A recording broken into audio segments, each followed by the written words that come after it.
Welcome, everyone. I am absolutely thrilled to dive into today's explainer, where we are going to rigorously dissect unusual machines. We really need to figure out if this company is a viable long-term investment. This is a fascinating case study, honestly, because it forces us to weigh some truly incredible macro potential against some pretty harsh financial realities. So let's dive right into this massive contradiction of a company. Unusual Machines, trading under the ticker UMAC, is a domestic drone component manufacturer trying to ride some unprecedented structural tailwinds. But it also carries an absolutely terrifying valuation. It's kind of like strapping a jet engine onto a bicycle frame. We have to figure out if the massive growth prospects actually justify this huge premium, or if investors are just flying blind here. To get past all the hype, we're structuring today's explainer like an investment committee.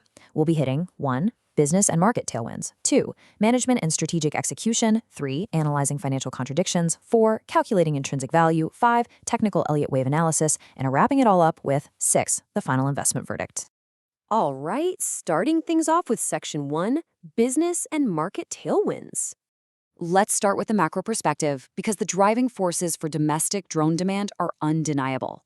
The environment UMAC operates in right now is just incredibly dynamic. For example, the Department of Defense's FY 2026 budget is up 50% from the previous year. The Pentagon's unit responsible for autonomous warfare, that has swelled to a staggering $56 billion.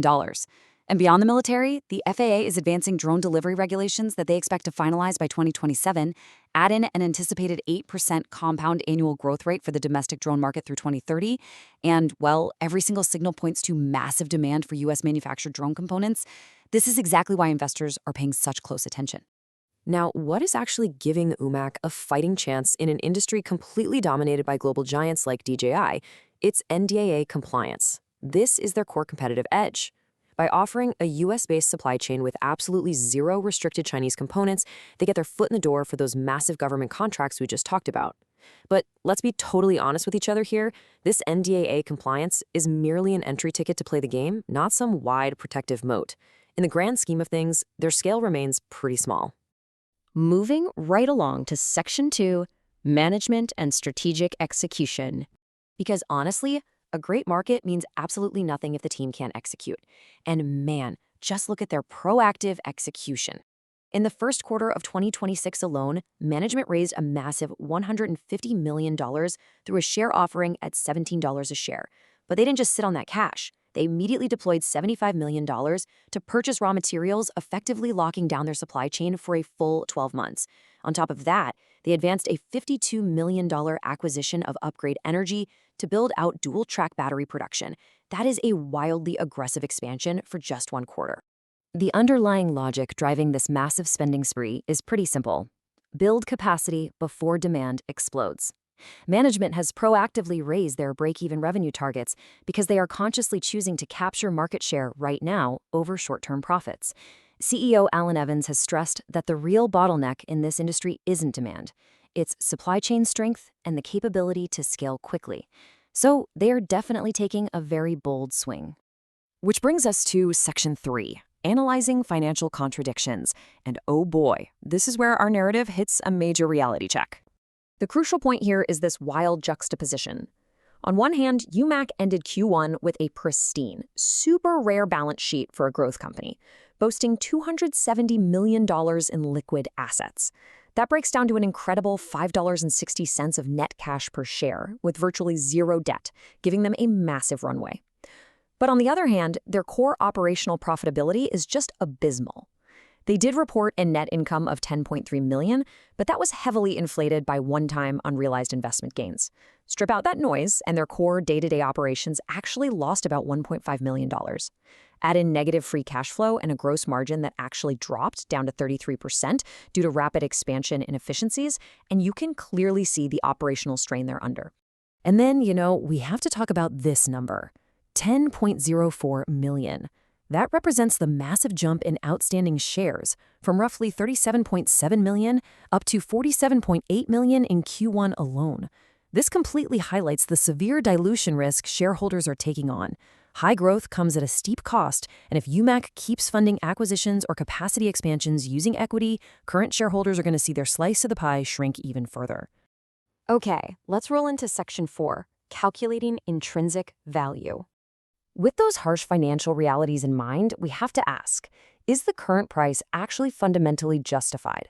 With a market cap of roughly $900 million and trailing 12-month revenue of just $17.25 million, they are currently trading at a price-to-sales ratio of over 50. That means investors are paying $50 for every $1 of current sales. That is astronomically high. Even if we use a highly optimistic valuation model, assuming revenue absolutely rockets to $300 million over the next 5 years, and their core operating earnings swing from a negative 10% to a positive 15%, the math is still incredibly sobering. Under those aggressively perfect assumptions, their estimated intrinsic value is approximately $7.70 per share. Now remember, the current stock price is roughly $18.81. This means the market has already priced in absolute perfection for the next 3 years. All the good news, the upgrade energy acquisition, doubled motor capacity, government orders, it's all completely baked into that current valuation. Paying nearly $19 when the most optimistic intrinsic value model peaks at $7.70 means there is absolutely zero margin of safety here. But because the fundamentals are painting a picture of extreme overvaluation, let's pivot for Section 5, Technical Elliott Wave Analysis. Sometimes market momentum just ignores intrinsic value for long periods. What we have building here is a highly speculative but very bullish technical setup. This maps out a textbook 5-wave upward structure based on Elliott wave theory. Wave 1 took the stock from roughly $4 up to $32. Then Wave 2 represented a sharp retracement back down to around 15. So with the current price sitting at $18.81, technical theory suggests we are either near the end of that Wave 2 retracement or at the very early stages of a massive Wave 3 breakout. The projected target for that Wave 3 breakout is roughly $49, and if it actually completes a full 5-wave cycle, Wave 5 projects out to about $59. That is massive upside potential. But please keep in mind, these projections are merely path assumptions, not guarantees. The relative strength index is sitting right in neutral territory at the moment, meaning we lack hard confirmation that the absolute bottom of Wave 2 is fully in just yet. It's a tantalizing setup for technical traders for sure, but a highly speculative one. All right, let's wrap this all up in Section 6, the final investment verdict. Time to bring all these conflicting pieces of data together.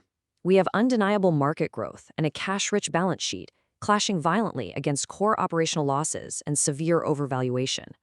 Ultimately, UMAC is an early-stage company lacking a defensive moat and offering zero margin of safety at its current price. If you are tracking this stock, these 4 metrics are your essential checklist. You must watch their manufacturing capacity ramp closely. You need to look for a definitive timeline where core operations actually generate stable cash flow. You need to verify the sustainability of these government orders over multiple quarters. And critically, you have got to watch out for any signals of further equity dilution. Given the explosive industry tailwinds battling against massive overvaluation and dilution, you have to decide if this is a flight you're actually willing to board. The upside potential, as the technicals suggest, is sky high if management perfectly executes their capacity build-out.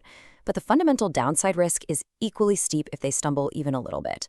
Does this high-risk, high-reward speculative growth story fit your personal portfolio? I'll leave you to ponder that. Thank you so much for joining me on this explainer, and I will catch you in the next one.